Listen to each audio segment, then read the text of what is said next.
శుభకార్యాలకు పూజార్ల కోసం వెతుకుతున్నారా? ఇక నుండి అవసరం లేదు. పూజారీస్.com లో అతి తక్కువ ధరలకే పూజార్లను ముందే బుక్ చేసుకోండి. వెంటనే కాల్ చేయండి.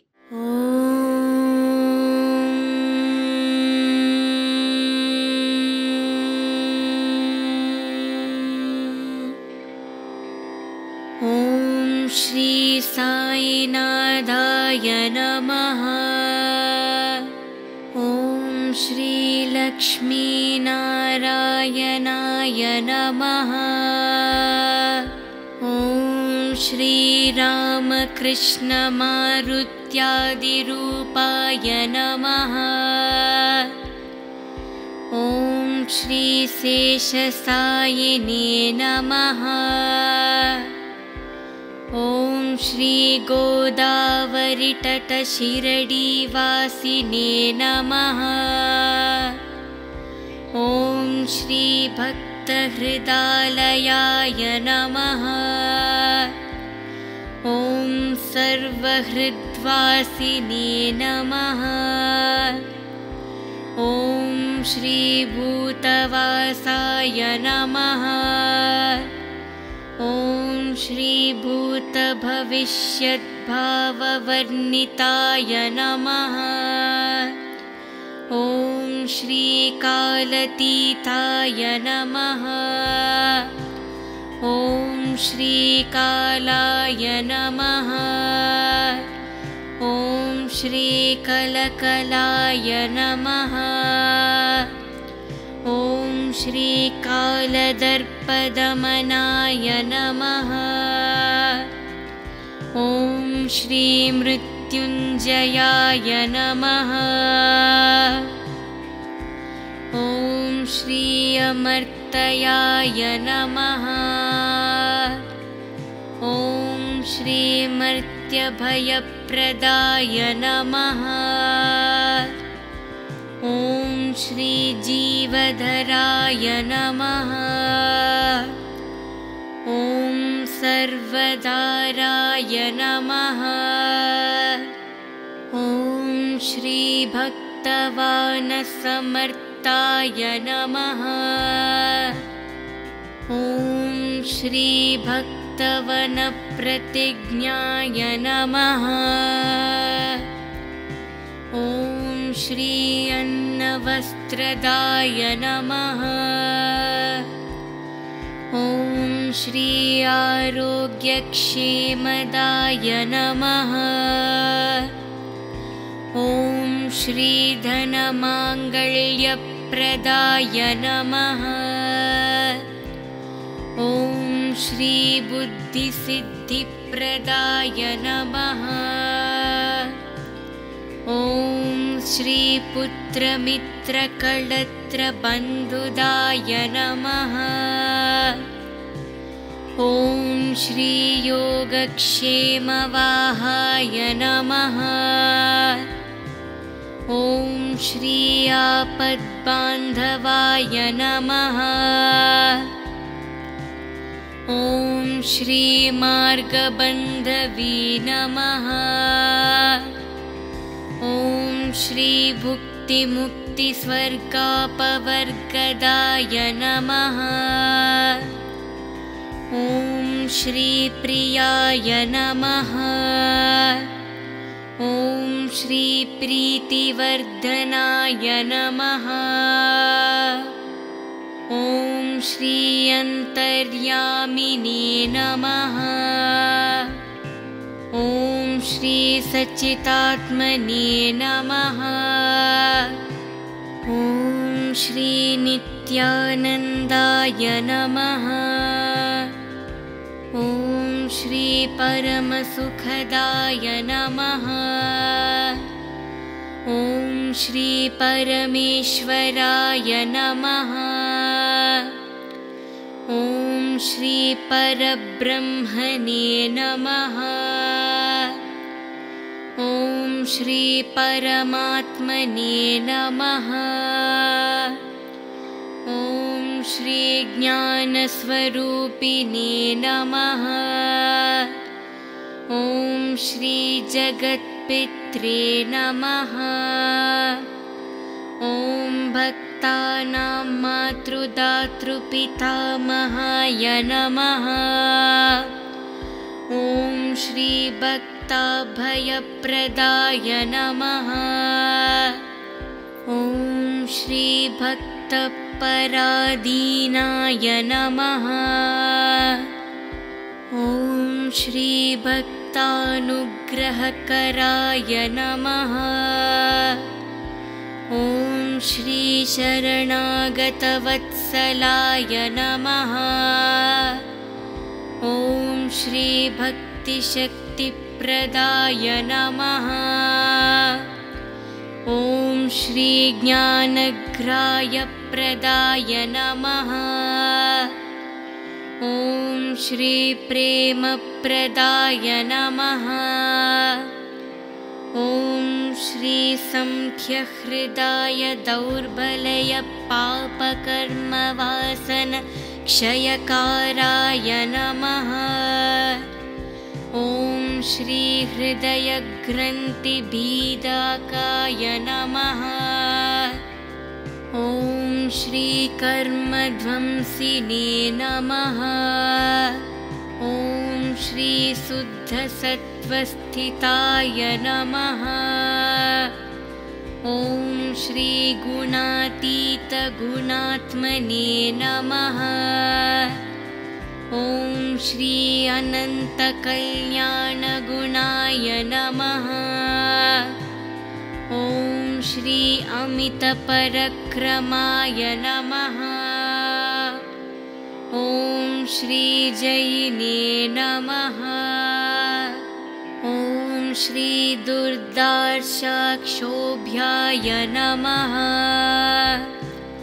ॐ श्री अपराजिताय नमः। ॐ श्री त्रिलोकेषु अविघातघाटये नमः। ॐ श्री अक्षयरहिताय नमः। ॐ श्री सर्वशक्तिमूर्तये नमः। ॐ श्री सूरूपसुन्दराय नमः। ॐ श्री सुलोचनाय नमः। ॐ श्री बहुरूपविश्वमूर्तये नमः। ॐ श्री साई अरूपाव्यक्ताय नमः। ॐ श्री अचिन्त्याय नमः। ॐ श्री सूक्ष्माय नमः। ॐ श्री सर्वान्तर्यामिने नमः। ॐ श्री मनोवागतीताय नमः। ॐ श्री प्रेममूर्तये नमः। ॐ श्री सुलभदुर्लभाय नमः। ॐ श्री असहायसहायाय नमः। ॐ श्री अनन्तनाददीनबान्धवे नमः। ॐ श्री सर्वभारभृते नमः। ॐ श्री अकर्माणिककर्मसुकर्मिणे नमः। ॐ श्री पुण्यश्रवणकीर्तनाय नमः। ॐ श्री तीर्थाय नमः। ॐ श्री वासुदेवाय नमः। ॐ श्री सत्तांगताये नमः। ॐ श्री सत्यनारायणाय नमः। ॐ श्री लोकनाथाय नमः। ॐ श्री पावननागाय नमः। ॐ अमृतांसवे नमः। ॐ श्री भास्करप्रभाय नमः। ॐ श्री ब्रह्मचार्यतपश्चर्यादिसुव्रताय नमः। ॐ श्री सत्यधर्मपरायणाय नमः। ॐ श्री सिद्धेश्वराय नमः। ॐ श्री सिद्धसङ्कल्पाय नमः। ॐ श्री योगेश्वराय नमः। ॐ श्री भगवते नमः। ॐ श्री भक्तवत्सलाय नमः। ॐ श्री सत्पुरुषाय नमः। ॐ श्री पुरुषोत्तमाय नमः। ॐ श्री सत्यतत्त्वबोधकाय नमः। ॐ श्री कामादिशत्रुध्वंसिने नमः। ॐ श्री अभिदानन्दामभवप्रदाय नमः। ॐ श्री समसर्वमाथसम्मातयाय नमः। ॐ श्री दक्षिणामूर्तये नमः। ॐ श्री वेङ्कटेशरमणाय नमः। ॐ श्री अद्भुतानन्दचरायाय नमः। ॐ श्री प्रपन्नर्तिहराय नमः। ॐ श्री संसारसर्वदुःखक्षयाकराय नमः। ॐ श्री सर्वतोमुखाय नमः। ॐ श्री सर्वान्तर्भविस्थिताय नमः। ॐ श्री सर्वमङ्गलकराय नमः। ॐ श्री सर्वाभीष्टप्रदाय नमः। ॐ श्री संसारसन्मार्गस्थापनाय नमः। ॐ श्री समर्थ सद्गुरु साईनाथाय नमः। श्री सच्चिदानंद सद्गुरु साईनाथ महाराज की जय।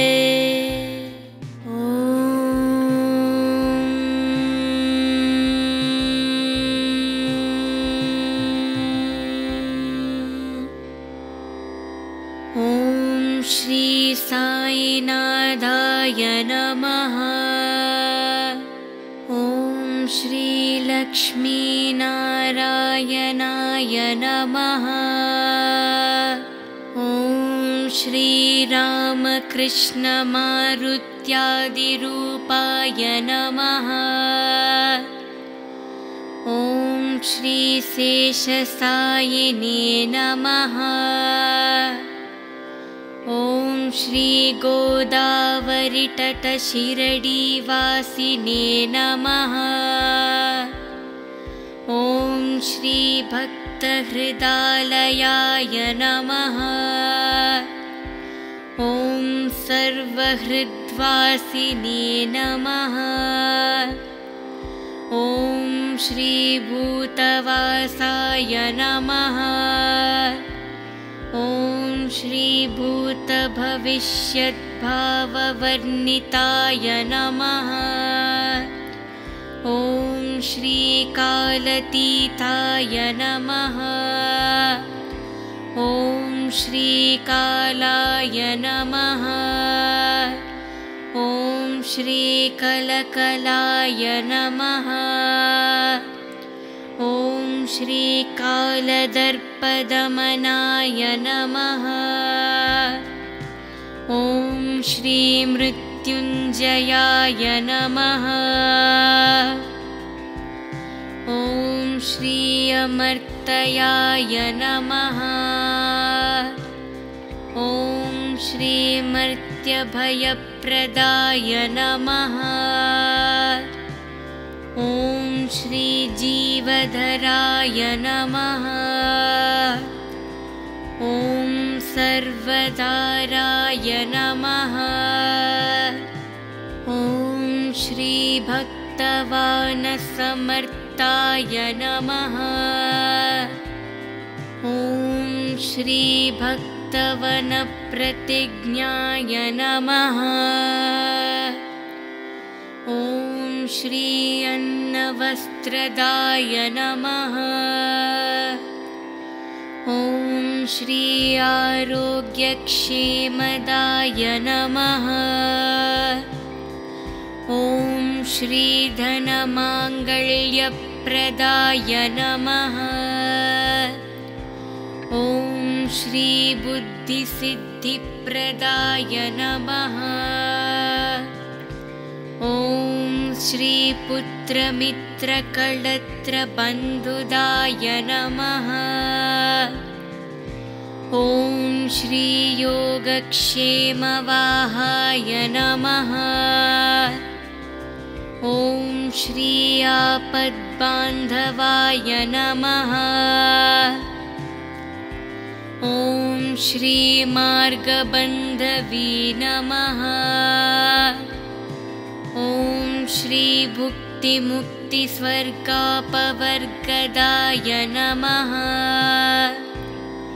ॐ श्री प्रियाय नमः। ॐ श्री प्रीतिवर्धनाय नमः। ॐ श्री अन्तर्यामिने नमः। ॐ श्री सच्चिदात्मने नमः। ॐ श्री नित्यानन्दाय नमः। ॐ श्री परमसुखदाय नमः। ॐ श्री परमेश्वराय नमः। ॐ श्री परब्रह्मणे नमः।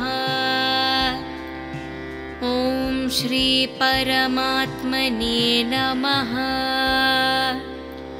ॐ श्री ज्ञानस्वरूपिणे नमः। ॐ श्री जगत्पित्रे नमः। ॐ भक्तानां मातृदातृपितामहाय नमः। ॐ श्री भक्ताभयप्रदाय नमः। ॐ श्री भक्तपराधीनाय नमः। ॐ श्री भक्तानुग्रहकराय नमः। ॐ श्री शरणागतवत्सलाय नमः। ॐ श्री भक्तिशक्तिप्रदाय नमः। ॐ श्री ज्ञानग्राह्यप्रदाय नमः। ॐ श्री प्रेमप्रदाय नमः।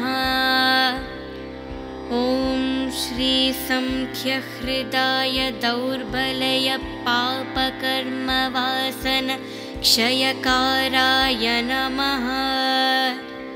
ॐ श्री हृदयग्रन्थिभेदकाय नमः।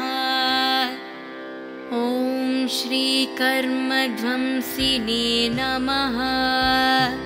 ॐ श्री शुद्धसत्त्वस्थिताय नमः। ॐ श्री गुणातीतगुणात्मने नमः।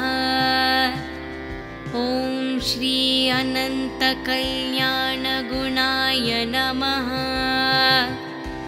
ॐ श्री अमितपरक्रमाय नमः। ॐ श्री जैने नमः। ॐ श्री दुर्दार्शाक्षोभ्याय नमः। ॐ श्री अपराजिताय नमः। ॐ श्री त्रिलोकेषु अविघातघाटये नमः। ॐ श्री अक्षयरहिताय नमः। ॐ श्री सर्वशक्तिमूर्तये नमः। ॐ श्री सूरूपसुन्दराय नमः। ॐ श्री सुलोचनाय नमः। ॐ श्री बहुरूपविश्वमूर्तये नमः। ॐ श्री साई अरूपाव्यक्ताय नमः। ॐ श्री अचिन्त्याय नमः। ॐ श्री सूक्ष्माय नमः। ॐ श्री सर्वान्तर्यामिने नमः। ॐ श्री मनोवागतीताय नमः। ॐ श्री प्रेममूर्तये नमः। ॐ श्री सुलभदुर्लभाय नमः। ॐ श्री असहायसहायाय नमः। ॐ श्री अनन्तनाददीनबान्धवे नमः। ॐ श्री सर्वभारभृते नमः। ॐ श्री अकर्माणिककर्मसुकर्मिणे नमः। ॐ श्री पुण्यश्रवणकीर्तनाय नमः। ॐ श्री तीर्थाय नमः। ॐ श्री वासुदेवाय नमः। ॐ श्री सत्तांगताये नमः। ॐ श्री सत्यनारायणाय नमः। ॐ श्री लोकनाथाय नमः। ॐ श्री पावननागाय नमः। ॐ अमृतांसवे नमः। ॐ श्री भास्करप्रभाय नमः। ॐ श्री ब्रह्मचार्यतपश्चर्यादिसुव्रताय नमः। ॐ श्री सत्यधर्मपरायणाय नमः। ॐ श्री सिद्धेश्वराय नमः। ॐ श्री सिद्धसंकल्पाय नमः। ॐ श्री योगेश्वराय नमः। ॐ श्री भगवते नमः। ॐ श्री भक्तवत्सलाय नमः। ॐ श्री सत्पुरुषाय नमः।